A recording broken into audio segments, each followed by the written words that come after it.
avoir cette impression de lutter toujours et encore, avoir cette impression de faire ce qui doit être fait, de faire ce qui est dit, d'écouter tous les conseils et de les appliquer et de ne pas avoir les résultats qu'on attend. Qu'est-ce que je fais de mal? Est-ce que je dois abandonner ou y a-t-il encore quelque chose à faire que je n'ai pas encore fait?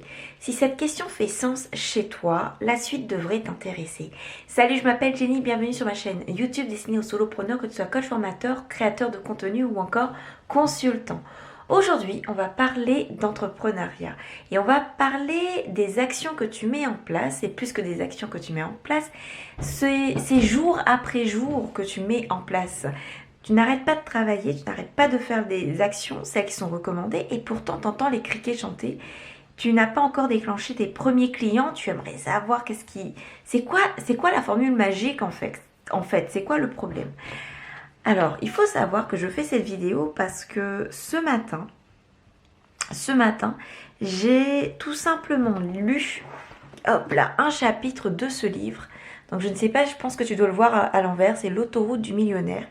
Et j'ai lu un petit chapitre avec une question qui a été posée et qui a fait totalement sens chez moi. Et je m'étais dit que j'aurais voulu, mine de rien, avoir cette question depuis le début, et en même temps, si depuis le début j'avais cette question, est-ce que j'aurais ouvert les yeux? Je ne sais pas. Cette question, elle est simple. C'est: est-ce que tu es dans le bon véhicule? Alors, je t'explique. Dans le livre, l'auteur, MJ, je crois, DiMarco, il explique qu'il devait aller à Las Vegas avec des amis. Donc, ils vont à Las Vegas et ils sont au point de départ, qui est, je ne sais pas dans quelle ville, je ne sais plus plutôt. Et leur point d'arrivée, en fait, c'est Las Vegas. Donc leur point d'arrivée, c'est Las Vegas, ils sont tout enjoués, ils prennent leur véhicule et là, ils tombent en panne et ils se retrouvent dans un village totalement paumé et ils n'ont pas pu atteindre Las Vegas. Et il explique dans son livre qu'en fait, le monde de l'entrepreneuriat, c'est pareil. On est en train de miser sur la destination, sur le point final. Vous allez avoir tant de clients, vous allez avoir tant d'euros, vous allez ceci, vous allez cela. On vise en fait. Au lieu de vous, c'est je veux, qu'est-ce que je veux? Je veux ci, je veux ça, je veux 1 million, je veux 2 millions, je veux une grosse maison, je veux ci, je veux ça. Et on ne se pose pas la question, est-ce que je suis dans le bon véhicule pour pouvoir atteindre le résultat désiré? Est-ce que mon véhicule me permet aujourd'hui, demain, après-demain ou quand tu veux, à atteindre les résultats que je désire? Et cette question a fait totalement sens chez moi, puisque je m'étais posé cette question. À un moment donné, je me suis assise. Ça, c'est le grand dame des livres. C'est que quand on commence à te poser les bonnes questions, tu t'assois et tu te dis, est-ce que je suis dans le bon véhicule? Alors, il n'y a pas un bon véhicule, c'est-à-dire universel ou quoi que ce soit. Il n'y a qu'un seul bon véhicule pour toi et pour moi. C'est tout simplement celui qu'on a désigné. Alors, je t'explique. Toi, sûrement, tu ne veux pas la même chose que moi. Donc, ce ne sera pas le même véhicule. Donc, pose-toi la question aujourd'hui, est-ce que le véhicule que tu es en train de créer pour ton business, est-ce qu'il va te permettre d'atteindre le résultat que tu désires? Si par exemple, tu veux avoir 100 personnes dans le mois qui te prennent ta formation, et à côté de ça, tu n'as pas payé le péage de l'autoroute, qui est de payer par exemple un site ou un webmaster qui te fasse la chose sur ton site internet. Et admettons que juste simplement tu n'as pas payé le site qui te permette de mettre ta formation en ligne et qui te permette d'avoir, ou plutôt de vendre directement ces formations-là. Ce qui se passe, c'est que tu n'as pas mis la chose en place pour accueillir 100 personnes. Il y a également une autre entrepreneur, c'est Margot Klein, que je suis pas mal, et qui pose cette question en fait. Si tu veux 100 000 euros, si tu veux 1 million d'euros, est-ce que le véhicule que tu as mis en place te permet, alors elle ne parlait pas de véhicule, mais juste est-ce que ton business te permet d'accueillir ce nombre de personnes? Tu ne peux pas être cohérente en fait si tu dis que je veux tant de personnes et à côté tu n'as pas mis les moyens en place pour accueillir tant de personnes, pour faire le chiffre que tu as désiré. Et là, ça prend totalement sens.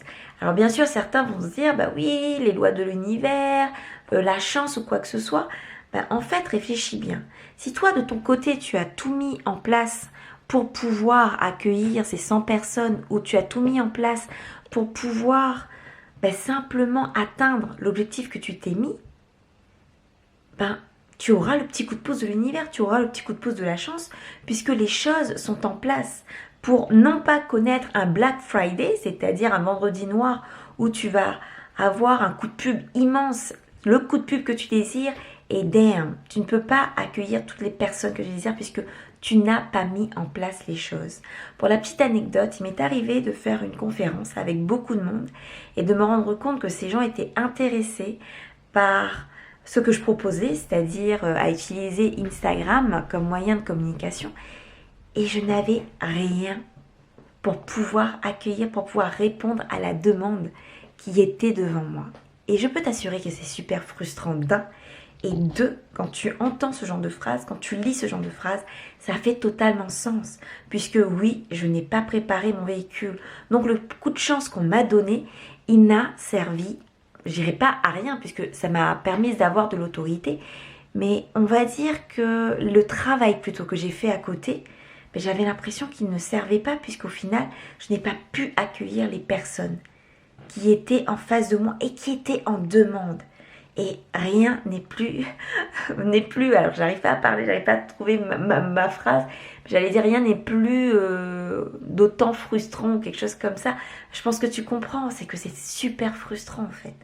C'est super frustrant de te dire, ah, c'est la chance énorme et je n'ai pas préparé le truc derrière. Donc, quand j'ai vu ça, j'ai voulu te partager ça aujourd'hui, c'est ma leçon du jour et ma joie et mon bonheur de te partager mon jour 20 de challenge. On est à 10 jours, j'ai hâte.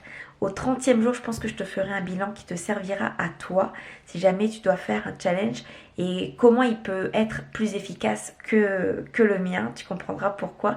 En tout cas, reste bien jusqu'à la fin du challenge. Je pense que cette vidéo, tu vas l'apprécier. Quoi qu'il en soit, aujourd'hui, on est sur la vidéo où je t'invite à préparer ton véhicule pour ce long chemin qui t'attend. Puisque ce véhicule, il doit également exister pour toi, exister pour tes enfants et tes arrière-petits-enfants, d'où l'intérêt de bien le préparer. Pose-toi juste cette question.